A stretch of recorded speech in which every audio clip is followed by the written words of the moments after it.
I was reminded today of my first year in haircutting. I was at Supercuts and some gypsy family came in. No offense if you're gypsy. I just wanted to preface that they were gypsy, in fact.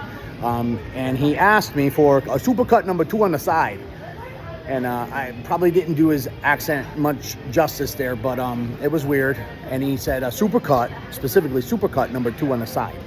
So today my first client is James, who gets a supercut number 2 on the side.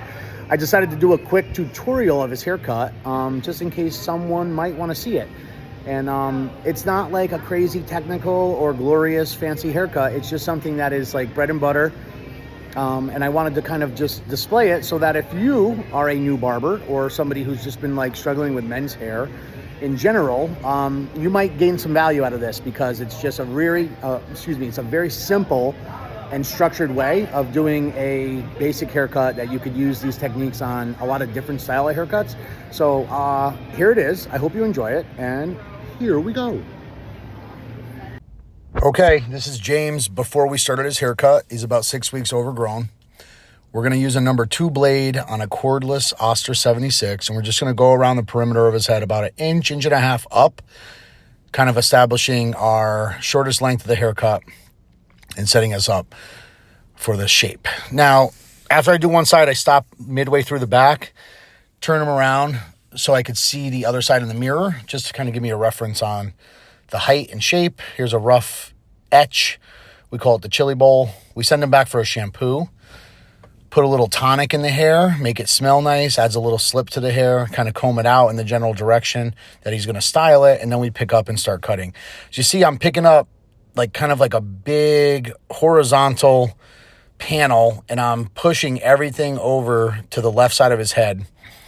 What I'm doing there is over directing so that we preserve length that travels back to the right side of his head, which will be the stylistic direction of the haircut. So I'm just picking up these big panels. I'm using big choppy point cutting to add a lot of texture. I mean, you could straight cut this. I just love doing point cutting because it adds a lot of texture to the hair without having to redo it at the end. Now we're just going through like the parietal section of his head, and I'm kind of pushing the hair backward and forward to take off any heavy weight. Now I'm stepping to the side, pushing everything in sections back and forth to cross-check and, add some more texture while also getting rid of any discrepancies that may have been left behind. But doing things like this allow you to move rather quickly through the haircut, so if you're a little careless in one section of the cutting, you're going to find it or address it in the next step of the haircut. But you have to be very thorough. You're pushing the hair in one direction or another basically every time you cut it. So you want to be mindful of that you're over directing and consequentially leaving length in areas that you may or may not want to. So, all right, after we cross check, we're going to blow dry, kind of get them into basically the finished result so that I could blend this weight line out into more or less what his finished look is going to be. We're going to use clipper over comb. This is a Babyliss. I think it's a FX Pro. Don't kill me in the comments if it's not. It's got a nice soft cutting blade. I like using it for clipper over comb. Some clippers I find could be a little too harsh, leave too much of a line. And in this technique, guys, all we're really doing is looking to remove that big weight line. We want to gradually build that connection from the number 2 blade that we used to the finished stylistic part of the haircut. So you see I'm pinching it with my pointer finger and my thumb, and then the other fingers are kind of bracing on the scalp, on the client's head, so that if they do move, you're not just floating the comb in thin air. So we're just going to work through, and you see this is, it's sped up a little bit, but it's taken, not a long time to really kind of get us, very close to being done. All right, so this is one of my favorite shears. This is a Hattori Hanzo 40T. It's a very fine texturizing shear. I use it in 99% of my men's haircuts. It's just really great for blending out fades and connecting that, perimeter of the haircut into the parietal ridge without, leaving people too disconnected or too round in that region of the haircut. So it's important when you're using, scissor over comb that you're rolling that comb out so not to take the hair too short. Now we're moving into the sideburn, and now we're into the detailing part of the haircut already. So we're just going to use that kind of like cheekbone as a reference to just kind of, come off the cheek into the hair. We want to soften up the connection from the beard into the haircut, but without giving them like too aggressive of a taper, So James isn't Pauly D, so we're not going to be doing anything too aggressive on him. We're in the nape now. James got a pretty big occipital bone, so we're not going to like chase that line up too high. We're going to want to finish that taper before getting up to that bone there. So you're going to be very delicate. You can see I'm kind of making like even like circular motions with the clipper. This is kind of like, I always reference like, it's kind of like airbrushing. You want to have a very, very soft hand and light touch, and make sure that you're kind of removing that clipper from the head before it gets up too high. You don't want to chase that line up. There's still some detailing to do there, but for the sake of the video, I'm moving over to the sideburn just to like, move on to the next part. We're going to detail a little more. I don't have to show you every single second of the haircut, but again, we're just using the corners of the blade to really soften up that connection between the cheekbone, the beard, and the haircut. And, tapering the sideburns really, it adds stylistic points to the haircut, but it also gives the client a little more distance in between haircuts, having the sideburn a little tighter and shorter there. So now I'm just kind of like just lightly tapping into the beard just to like, make that connection a little more like faded and connected. So we're going to edge up now. I'm going to just push into the hairline, but don't push the hairline in. And here, I'm just kind of scooping out, like drawing that line. But again, I'm not putting like a big artificial line.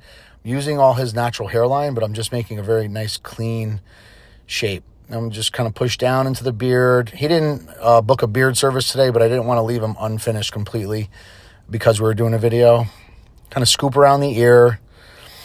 These details matter, guys. You need really good tools for like the intricate edge ups and in short haircuts. You want to make sure your trimmers are set where the blade is really sharp but not too sharp, so you don't want to cut people. This trimmer is actually really awesome. It's a Gamma.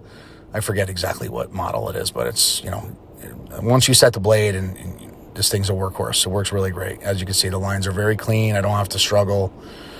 Again, pushing into the hairline. Don't push the hairline in. You don't want to like a fake hairline.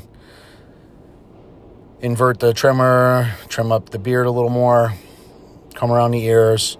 I know this is tedious, guys, but I wanted you to see all these little small details because sometimes this is the little stuff that some people might be struggling with. And I just wanted you to see as much as possible of the whole haircut.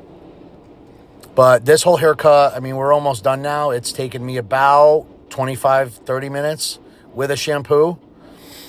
James is a regular, so I'm familiar with him. It's not like a new haircut. But here's one of my favorite parts of detailing haircuts. So I'm using a big like detangling comb. And that is another really cool texturizing shear from Hattori Hanzo. Kime, I forget the exact numbers of it. Don't kill me. But it's super, super great for cross-checking. As you can see, the technique that I'm using here, I'm like pushing the hair away from where it's living in the style so that it's showing me any inconsistencies, but also giving me an opportunity to really, add some more texture, bust up the weight, make his hair flow a little better. Now, here's a nice friendly tip. When you're undoing the cape and there's some hair left over, don't just buzz the hair off and let it fall all over their neck and their shirt. Put your hair dryer on like, medium or cool air, depending on how hot it is outside, and just hit their neck while you're finishing up, getting any like leftover hair removed. I'm going to add a little product. This is a new product from Ruzel. Again, forgive me, I don't know what it's called. It's really good, though. It smells really nice. And it has like a semi-matte finish, leaves the hair, with good shape, good hold, not too much, doesn't get crusty. Ruzel products we've been carrying, for 8 years now. We love their products. And that's it. That's a 30-minute haircut. It's very standard. It's got a nice little taper on the sideburn and neck. Supercut number 2 on the sides. Now you know how to do it. I hope you enjoyed it. Thank you for watching it. I know 10 minutes is a long time nowadays. But hopefully you got something out of it. And if you think I suck, then that's fine too. I'll just jump off the 3rd floor. Come on. Just kidding. I love my life.